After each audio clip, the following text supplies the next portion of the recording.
आदिवासी विभागात नामांकित शाळा म्हणून अमरावती शहरातील महर्षी पब्लिक शाळेला 545 विद्यार्थी यावर्षी पाठवण्यात आले। मात्र 15 ऑगस्टच्या जेवणातून विद्यार्थ्यांना विषबाधा झाल्यानं आणि महर्षी शाळेच्या हलगर्जीपणामुळे राजेश बेठेकर या आदिवासी विद्यार्थ्याचा मृत्यू झाला, तर 5 विद्यार्थ्यांना रुग्णालयात दाखल करण्यात आलं।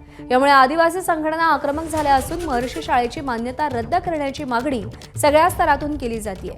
या संदर्भात अप्पर आदिवासी आयुक्त संदीप गोलाईत यांनी महर्षी शाळेला कारण दाखवा नोटीस बजावली आहे। महर्षी शाळेच्या हलगर्जीपणाचा वस्तुनिष्ठ अहवाल आदिवासी आयुक्तांना पाठवण्यात आलाय। तसंच 545 विद्यार्थ्यांचे इतर शाळेत समायोजनाची प्रक्रिया सुरू करण्यात आली आहे। ही प्रक्रिया पूर्ण होताच नियोजन करून या शाळेची मान्यता रद्द केली जाणार आहे आणि चौकशी अहवाल आल्यावर फौजदारी कारवाई संदर्भात निर्णय घेतला जाणार असल्याची माहिती अप्पर आदिवासी आयुक्तांनी दिली आहे।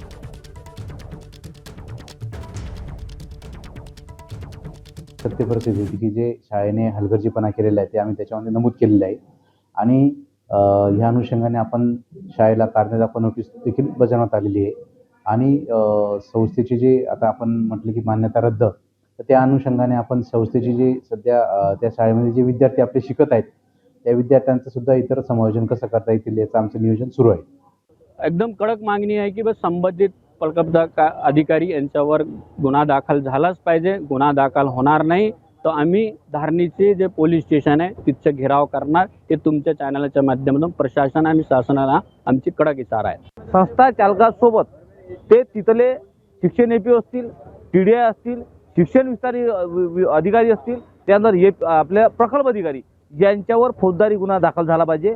फौजदारी गुन्हा जर दाखल झाला नाही तर येणाऱ्या काळामध्ये अप्पर आयुक्त कार्यालयासमोर आमचं आमरण उपोषण आम्ही सुरू करू। एबीपी माझा, उघडा डोळे बघा नीट।